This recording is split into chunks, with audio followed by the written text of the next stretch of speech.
இன்றைக்கி கிளைமேட் சுத்தமாக வெயிலும் இல்லை, அதுக்காக ரொம்ப மோசமாகவும் இல்லை, ஒரு மாதிரி ஆனால் மந்தமாக தான் இருந்தது.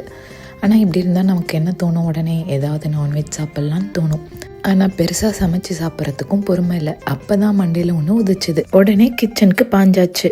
வழக்கம் போல் ஒரு பேன் வச்சு கொஞ்சம் ஆயில் ஆட் பண்ணி 1/2 டீஸ்பூன் ஜீரகம் போட்டுக்கணும். ஜீரகம் லைட்டாக பொரிஞ்சதுக்கப்புறம் ஒரு மீடியம் சைஸ் ஆனியனை கட் பண்ணி வச்சுருந்தேன், அதை ஆட் பண்ணிக்கிட்டேன்.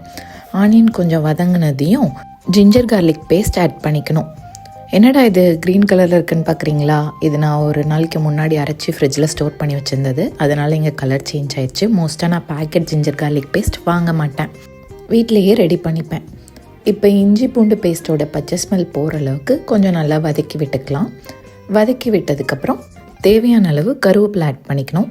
அப்புறம் நான் ஒரு மீடியம் சைஸ் தக்காளி கட் பண்ணி வச்சுருந்தேன், அதை கொஞ்சம் ஆட் பண்ணிவிட்டு தக்காளி வேகிறதுக்காக லைட்டாக சால்ட் ஆட் பண்ணி நல்லா வதக்கி விட்டுருங்க. தக்காளி வெந்ததுக்கப்புறம் இதில் நம்ம கொஞ்சம் மசாலாஸ் ஆட் பண்ணணும்.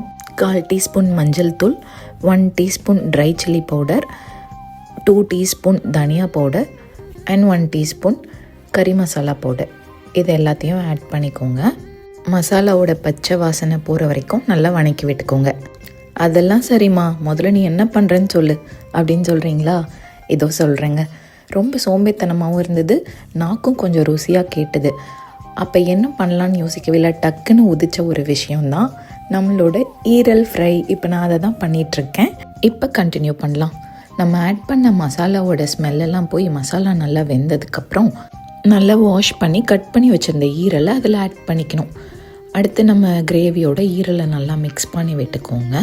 மிக்ஸ் பண்ணி விட்டதையும் 1/2 கப் வாட்டர் ஆட் பண்ணி நல்லா மிக்ஸ் பண்ணி விட்டு லிட்டு போட்டு க்ளோஸ் பண்ணி வச்சுருங்க.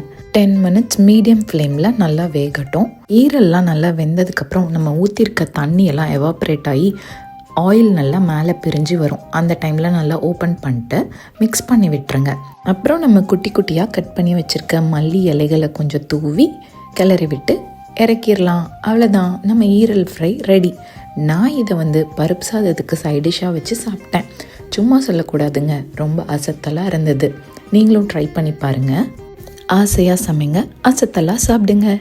பை பை ஃப்ரம் தமிழ் பொண்ணு இன் ஜெர்மனி.